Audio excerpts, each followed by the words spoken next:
Imagine boarding a flight with your child, carefully preparing for every detail because they're autistic and the world can feel overwhelming.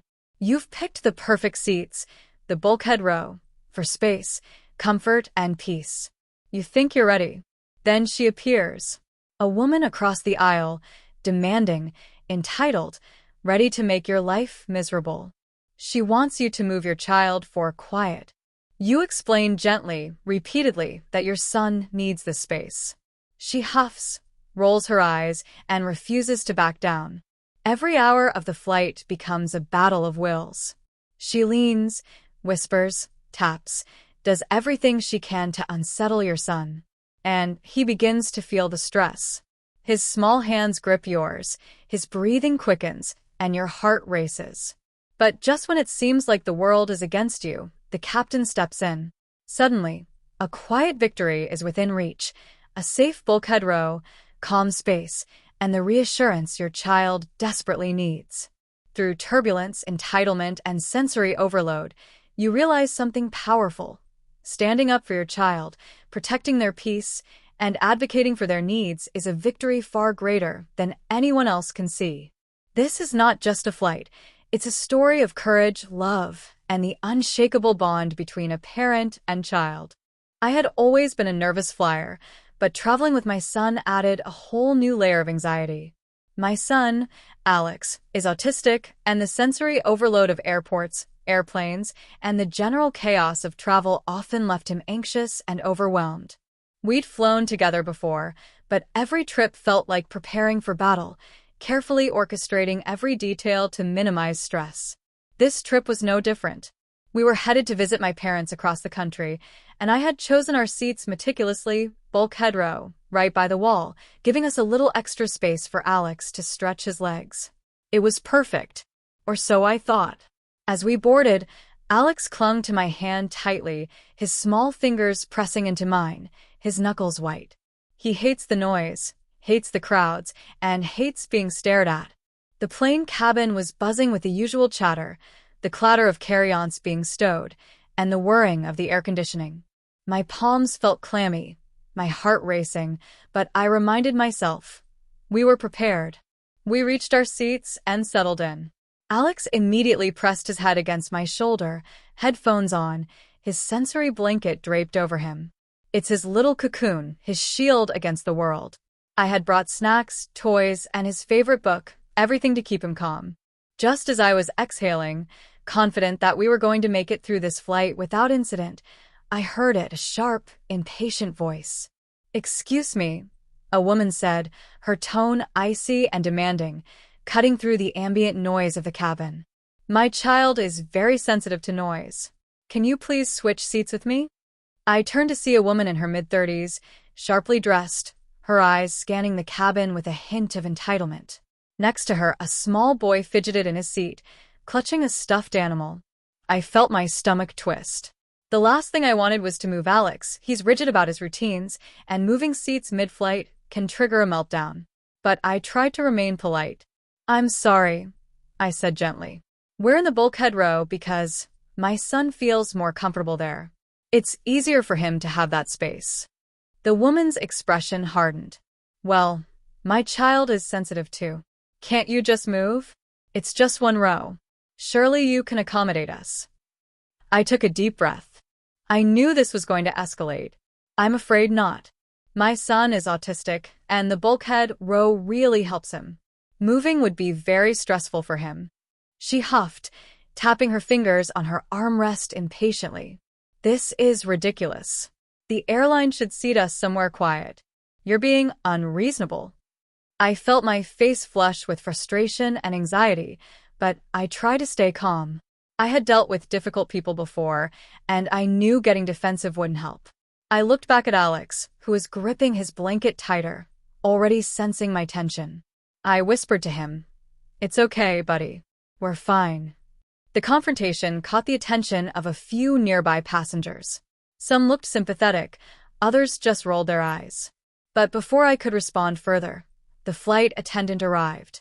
"Is there an issue here?" she asked, professionally yet with a calm firmness. The woman immediately launched into her complaint about needing a quiet seat. I explained my side, emphasizing that Alex has autism and that moving seats could trigger a meltdown.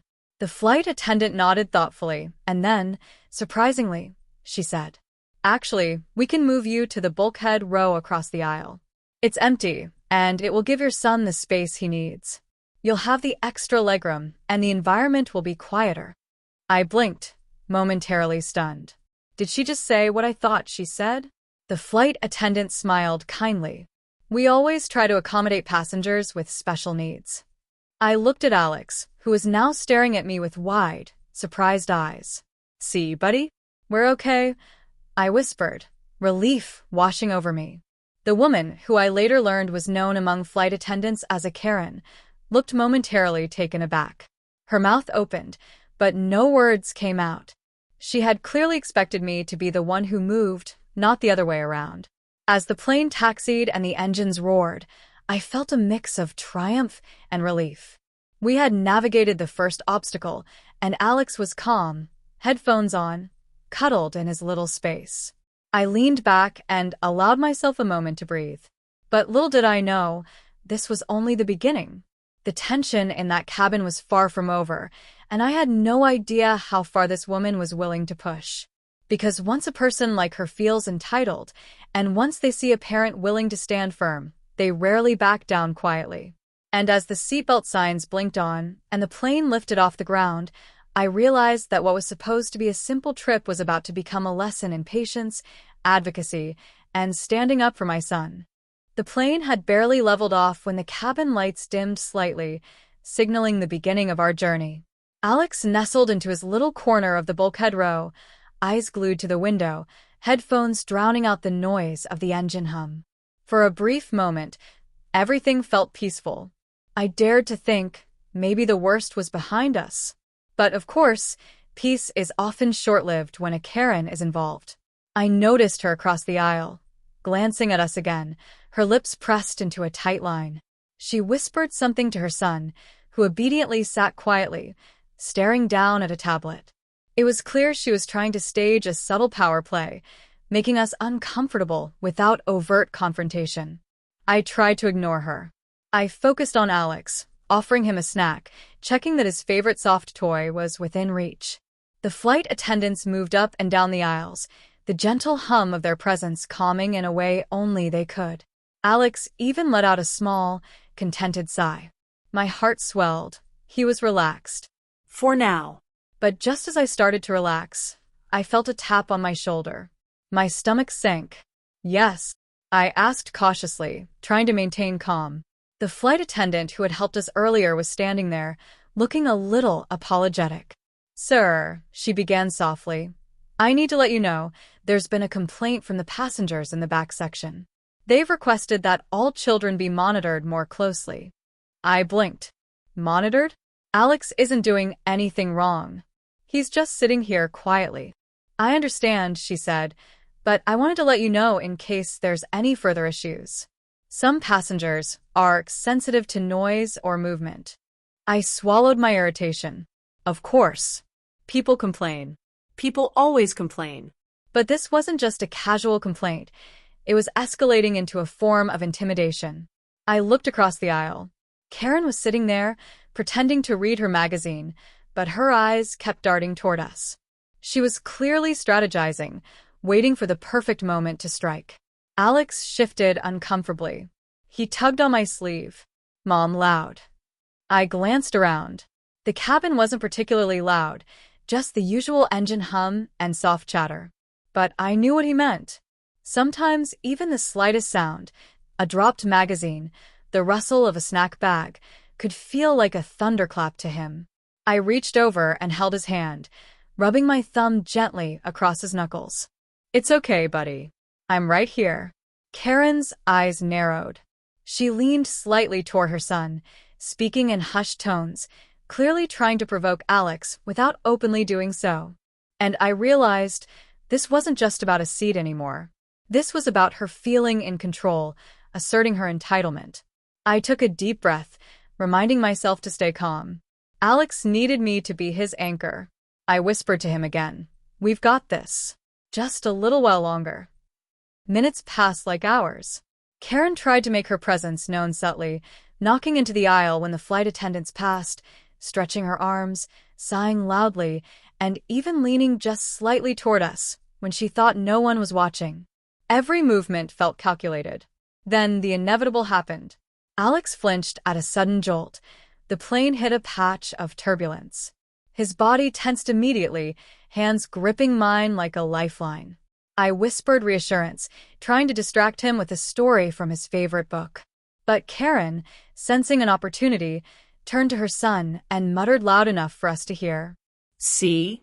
Some kids just don't behave. That's why we need quiet. My jaw tightened. I wanted to respond, but I knew arguing would only escalate things further. So I stayed quiet, focusing on Alex. My heart pounded with a mix of protectiveness and fury. The flight attendants noticed the tension. One of them paused nearby, giving me a discreet nod, acknowledging that they understood the situation. I nodded back silently, grateful for their support. Despite the turbulence, Alex started to calm down, his fingers slowly loosening around mine. I whispered softly, "You're safe, Alex. Just focus on your story."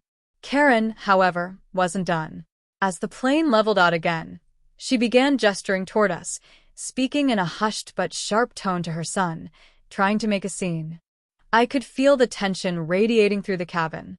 Some passengers shot us sympathetic glances. Others looked annoyed by the ongoing subtle confrontation. I realized something important in that moment. This wasn't about seats, or noise, or even comfort. This was about advocacy, standing firm for my son. Every fiber of my being wanted to shrink away from confrontation, but I couldn't. Alex depended on me to set boundaries. And boundaries were something Karen clearly didn't understand. By the time the beverage cart rolled down the aisle, the confrontation had become a silent battle of wills. I faked a smile as the attendant asked if we wanted water. Alex said nothing, just kept his eyes glued to his book.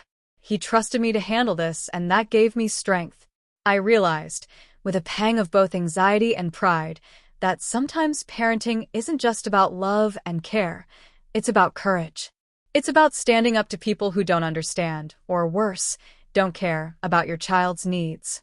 The Bulkhead row, which had seemed like just a seat at the start of the journey, had become our fortress. And I was ready to defend it. But deep down, I knew Karen wasn't going to give up quietly. She had her own sense of entitlement, her own version of what was fair, and she wasn't used to being told no. The question that now loomed over me, and that made my stomach twist in knots, was, how far would she go to assert her will, and what would she do next to try to force Alex out of his safe space? As the plane climbed higher into the clouds, I held Alex's hand a little tighter, silently preparing myself for the next wave of conflict.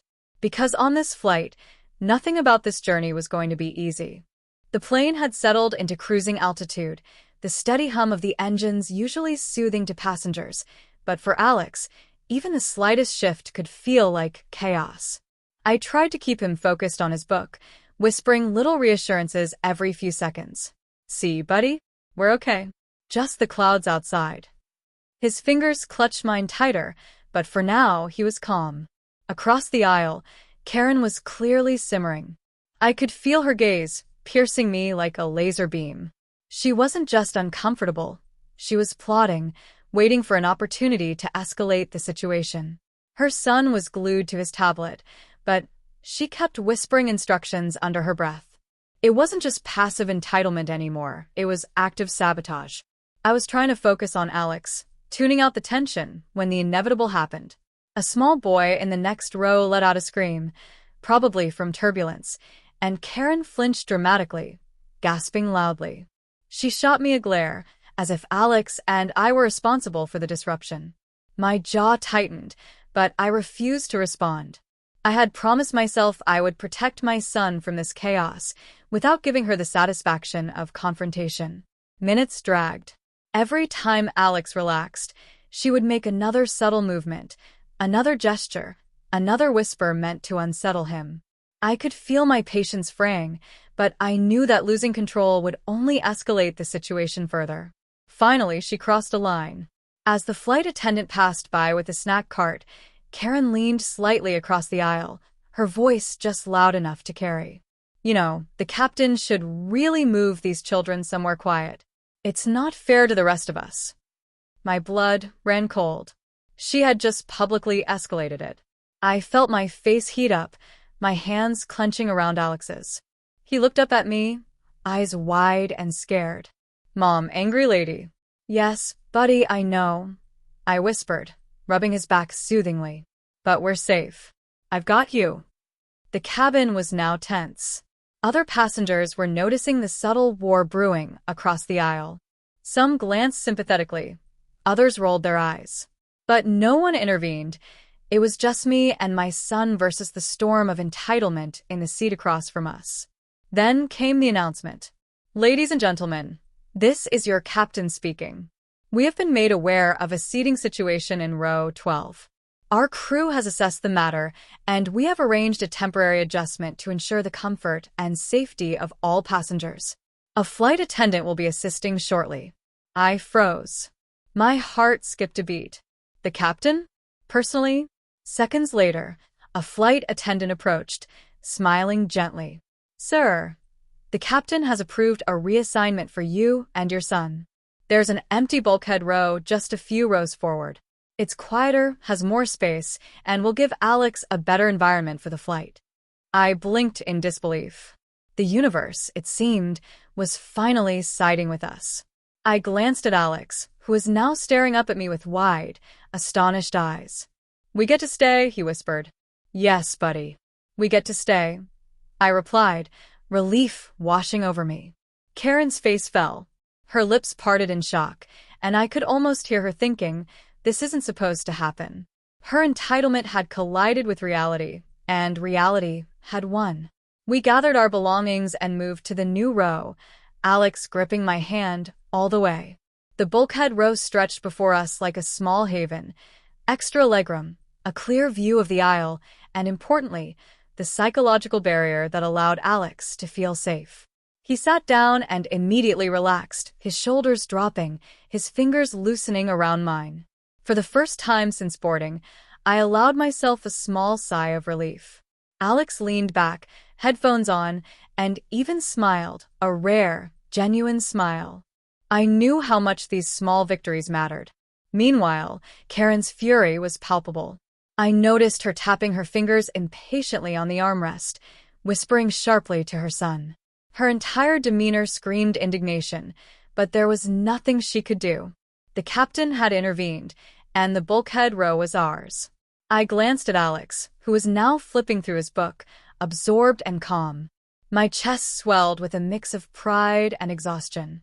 Standing up for him, advocating for him, had paid off.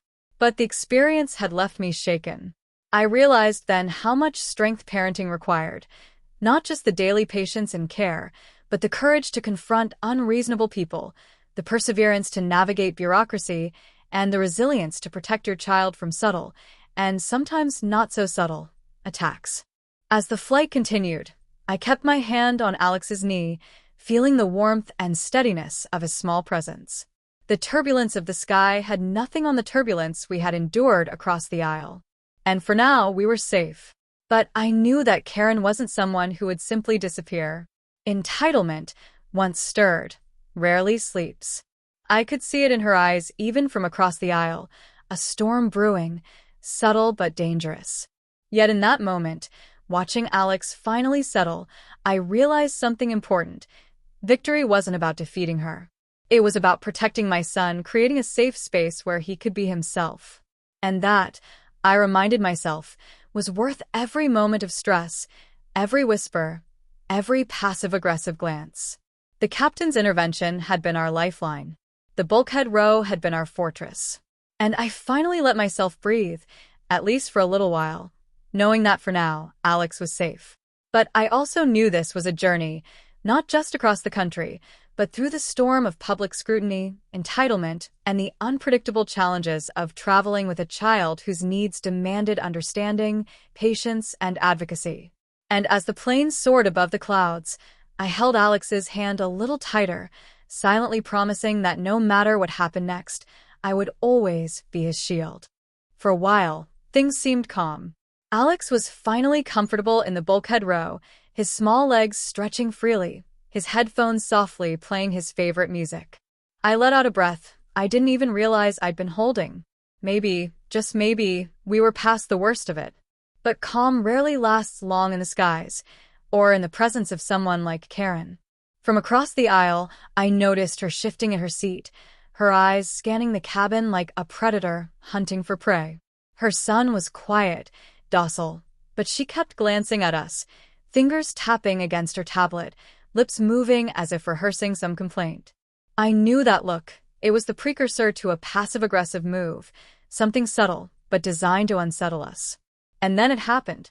A passenger in the row behind us dropped a metal water bottle. The loud clang echoed through the cabin, startling Alex. He flinched violently, pressing himself against me, eyes wide and filled with panic. His fingers gripped mine with desperate intensity. "Mom, loud," he whispered, his voice trembling. I wrapped my arms around him gently, whispering soothing words. "It's okay, buddy. It's just the bottle. I'm right here. You're safe." Karen, as if on cue, let out a sharp exhale. Her eyes narrowed. "See? This is exactly what I mean. Kids are so disruptive. They shouldn't be seated in a quiet area. It's not fair." I froze. I could feel the tension radiating across the aisle, but I refused to react. My focus was on Alex. I stroked his hair, gently humming a tune he liked. Slowly, his body began to relax, but it was clear that the incident had rattled him.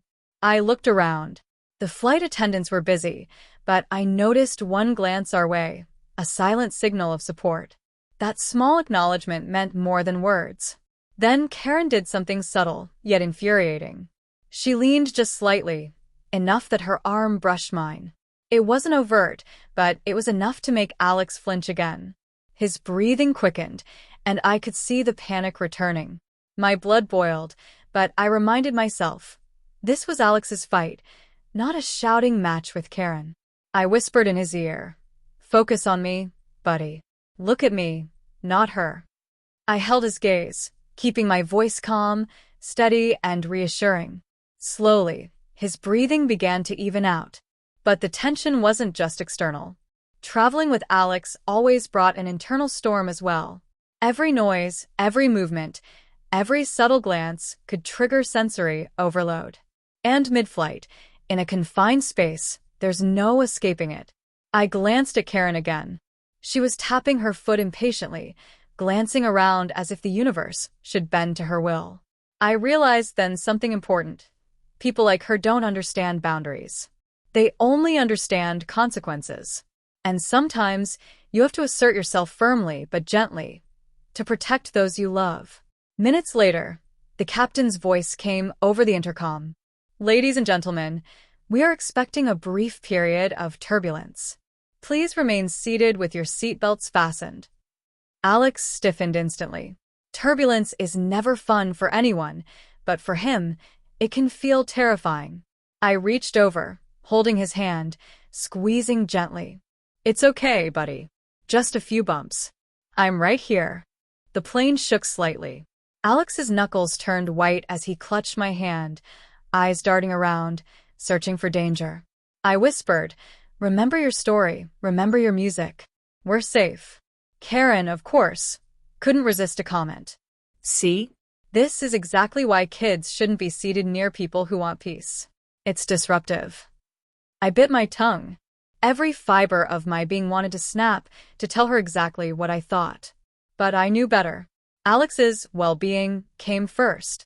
I took a deep breath, keeping my voice soft, almost conversational.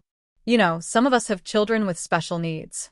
It's not about being disruptive, it's about being safe. Her jaw tightened, and for a moment, I thought she might argue.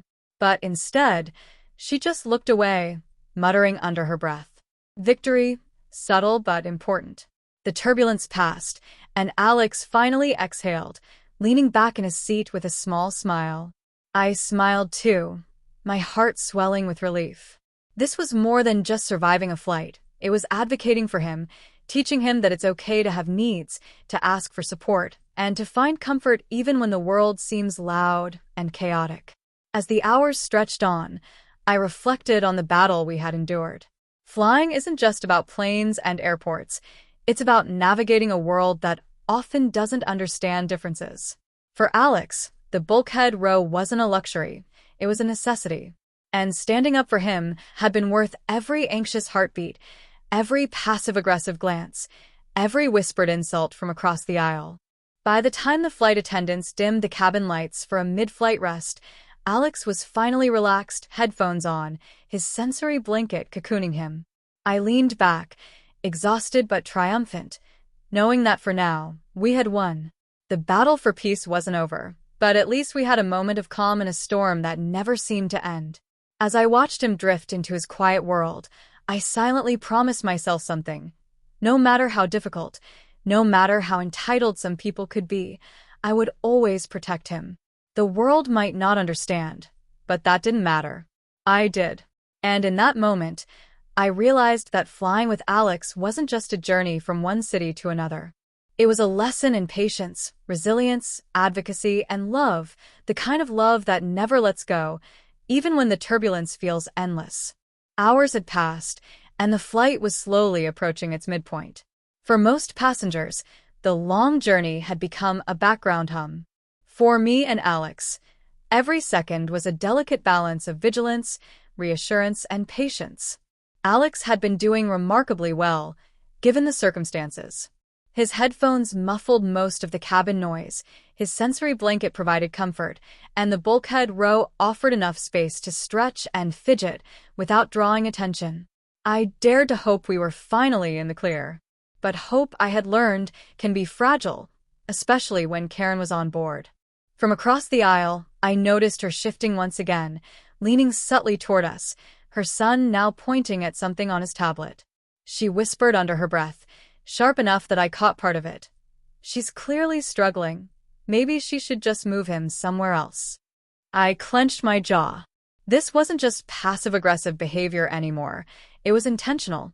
She was trying to provoke a reaction, and I knew that if Alex picked up on her tension, even the slightest trigger could send him into sensory overload. And then it happened.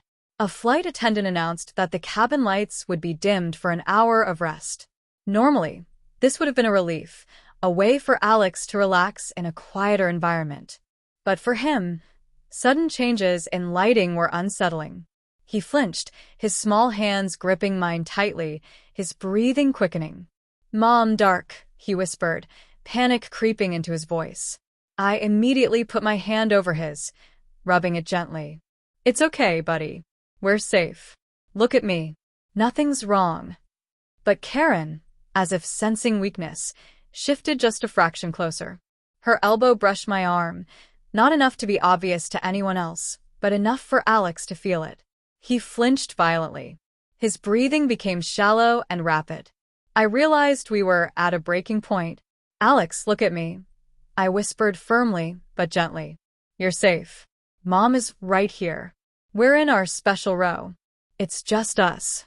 No one can bother us here." He looked up at me, eyes wide and glistening with unshed tears. I could feel the panic radiating from him, raw and palpable. My heart ached, but I reminded myself to stay calm. Panic spreads faster than turbulence, and I needed to be his anchor. Karen, sensing something was happening, whispered loudly enough for others to hear, "Maybe you should have handled your kid better. He's clearly out of control." I felt every fiber of my being tense. Normally, I would have snapped. Normally, confrontation would have followed. But I knew this wasn't about me. This was about Alex. Losing my temper would only escalate his fear. I leaned in closer to him, wrapping my arms around him in a gentle but firm embrace. "It's okay, Alex. Mommy's got you. They're okay. Look at me, buddy. Just focus on my voice. You're safe. You're safe." Slowly, almost imperceptibly, his breathing began to even out. His grip loosened slightly, and I whispered words of reassurance, repeating them over and over like a mantra. "Mommy's right here. You're safe. Nothing can hurt you. We're together." It took a full 10 minutes, a tense eternity, But eventually Alex leaned back, exhausted but calm, his small hand still resting in mine. I kissed the top of his head, whispering, "I'm so proud of you, buddy. You're so brave." From across the aisle, I could feel Karen's frustration boiling. She had clearly expected a scene, a meltdown, some kind of public display to reinforce her sense of superiority. Instead, she had been met with quiet strength and unwavering advocacy. At that moment, I realized something profound. Flying with Alex wasn't just about navigating airports or airplanes. It was about navigating a world that often doesn't understand difference, that expects compliance over compassion. Every look, every whisper, every small gesture mattered. And every victory, no matter how small, was monumental. The bulkhead row had become more than a seat. It was a sanctuary, a shield, a testament to the importance of standing firm. And in that space, I saw a glimpse of what parenting a child like Alex truly meant: patience, courage, and unshakable love. As the plane continued to hum steadily above the clouds, I leaned back in my seat, still holding Alex's hand, feeling the weight of the day settle into a quiet determination. We had survived Karen's relentless entitlement. We had weathered the turbulence both outside and inside the cabin, and we had done it together. But the journey wasn't over. Flying is never just about reaching a destination. It's about surviving the journey intact, emotionally and physically. And as I watched Alex finally relax into the rhythm of the flight, I knew that the real victory wasn't the bulkhead row, the captain's intervention, or even Karen's silent defeat. The real victory was this: that my son felt safe, that he could breathe, that he knew he was understood and protected. And that, I realized, was worth more than anything else in the world. The hours had stretched long, but finally, the captain's voice came over the intercom, calm and reassuring. "Ladies and gentlemen, we will begin our descent shortly. Please ensure your seatbelts are fastened and your belongings secured." I tightened Alex's seatbelt gently, his small hands clutching mine for reassurance. He looked up at me with that mixture of nervousness and trust that always melted my heart. "Mom, bumpy," he whispered. "Just a little, buddy," I replied, stroking his hair softly. "We're safe. Mommy's right here. You don't have to be scared." The plane began its slow descent, the familiar press of air against our ears signaling the approach. Most passengers were busy preparing, reading, or gazing out the windows. But Karen, predictably, seemed restless. Her jaw was set, her arms folded tightly across her chest. I noticed her casting occasional glances toward us, as if looking for one final opportunity to assert herself. And, of course, she found it. A flight attendant passed by, collecting used cups and small trash items. Karen leaned slightly, enough to make her voice carry over the aisle. "You really think it's fair to take up a whole row for one child? Other passengers deserve that space, too." I felt a flash of irritation, but I stayed calm.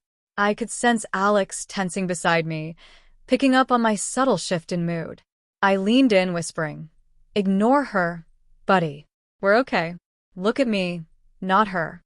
Alex took a deep breath, nodding slightly. I held his hand firmly, squeezing gently to let him know we were in this together. Karen, frustrated by her inability to provoke a reaction, sighed dramatically and leaned back in her seat, muttering under her breath. I caught a glimpse of her face, tight with indignation, realizing she wasn't going to get the reaction she wanted. The captain's decision, the support of the crew, and my steadfast advocacy had effectively neutralized her entitlement. Finally, the plane began its final approach.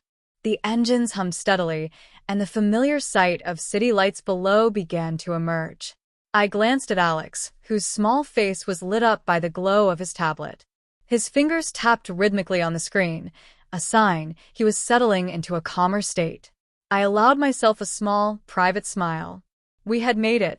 As the wheels touched down, the cabin filled with the familiar sounds of tires rolling over tarmac and the gentle murmur of passengers preparing to deplane. I could feel the tension in the plane easing, the invisible storm that had loomed for hours finally dissipating. Alex leaned against me, his small hand still in mine. "Safe," he whispered. Yes, buddy. We're safe, I replied softly, pressing a kiss to his temple. Karen, across the aisle, sat rigidly, staring forward, her sense of entitlement finally met with the immutable force of reality. She hadn't caused a scene, hadn't gotten the attention she craved. And in that moment, I realized something important. Sometimes, the strongest victories are quiet. They aren't shouted from the rooftops. They are lived, experienced, and felt deeply in the hearts of those they protect. As we taxied to the gate and the seatbelt signs turned off, I began gathering our belongings, carefully making sure Alex had everything he needed.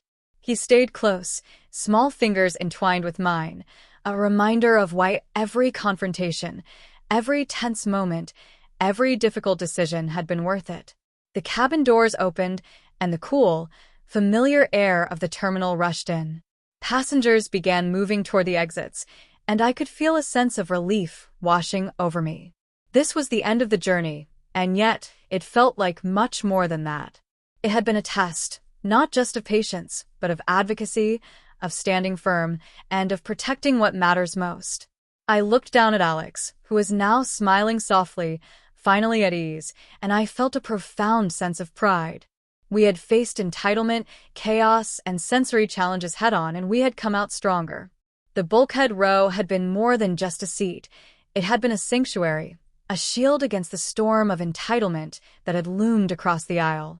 And in that safe space, Alex had thrived, calm and secure, his small heart unshaken by the noise and chaos around him. As we stepped off the plane, I held his hand tightly, ready to navigate the busy terminal. But I knew, deep down, that the lessons of this flight would stay with us. The courage to stand up, the patience to endure, and the unwavering love that guides a parent in moments of crisis. These were the things that truly mattered. And for Alex, the quiet victories, the protected spaces, and the reassurance that he was seen, understood, and loved were the greatest gifts of all. We had landed not just in a city, but in a moment of triumph, a reminder that the smallest gestures of care and advocacy could turn even the most turbulent journey into a story of resilience, love, and quiet victory. The cabin doors opened with a hiss, and the cool air of the terminal greeted us. After hours of tense moments, subtle confrontations, and emotional turbulence far beyond the physical bumps of the flight, we had arrived. The journey wasn't just over. It had transformed into a quiet victory, one that only Alex and I truly understood. I helped Alex gather our belongings. His small hands clutched his backpack and sensory blanket tightly, but he looked calm, almost serene. There was a sense of pride in his eyes, a reflection of the triumph we had achieved together. I could see the relief on his face, the release of tension he had carried like a heavy weight for hours. As we moved down the aisle, I noticed Karen sitting stiffly in her seat across the aisle. She avoided my gaze, her expression unreadable. There were no more sharp comments, no more whispered criticisms. Her entitlement had been quietly but firmly neutralized.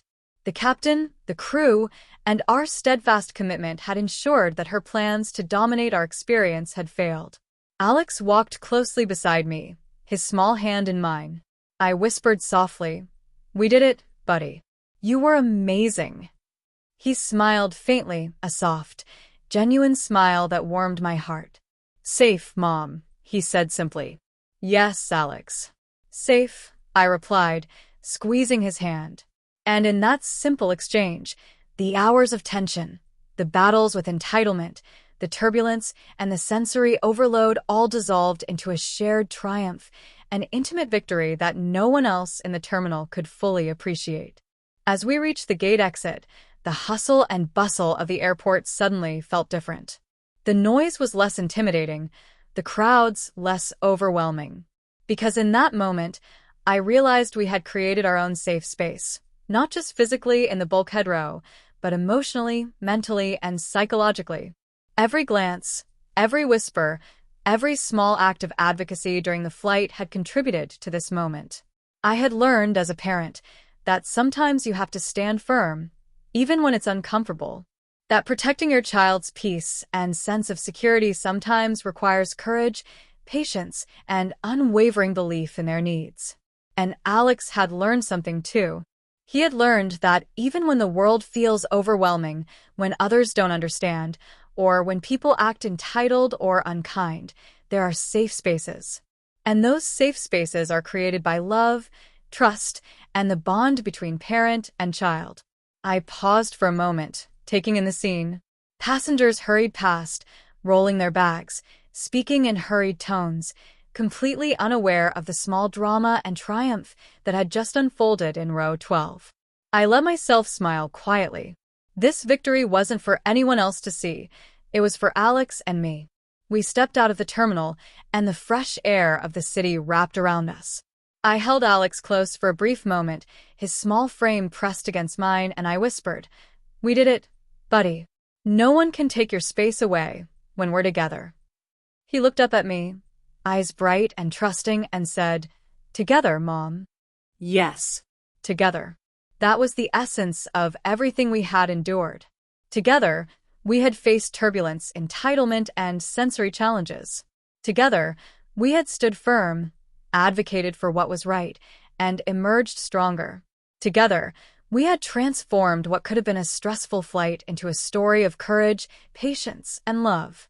And as we made our way to the waiting area to meet my parents, I realized that the lesson of the flight extended far beyond the airplane. Life would always have turbulence. Life would always have people who tried to dictate how others should behave. Life would always have challenges that tested patience and resolve. But the love between a parent and child is stronger than any entitlement, any discomfort, or any obstacle. And the victories, quiet though they may be, are the ones that matter most. As Alex skipped slightly beside me, backpack bouncing and sensory blanket tucked under his arm, I couldn't help but feel immense pride. He had survived, he had thrived, and he had trusted me to guide him through a world that often misunderstands. And in that moment, I knew one thing with absolute certainty. Standing up for your child, creating safe spaces, and loving them fiercely is worth every ounce of effort, every tense glance, every anxious moment. Because in the end, those small victories become monumental triumphs. As we walked toward the exit, I held Alex's hand tightly, feeling the warmth and reassurance of our bond. The flight had ended, but the lessons, the love, and the quiet victory would stay with us forever. "Together," he whispered again. "Always, buddy." "Always," I replied. And with that, we stepped into the bustling world beyond the airport, carrying the unshakable truth of our journey, that courage, patience, and unwavering love can turn even the most turbulent experiences into a story of triumph.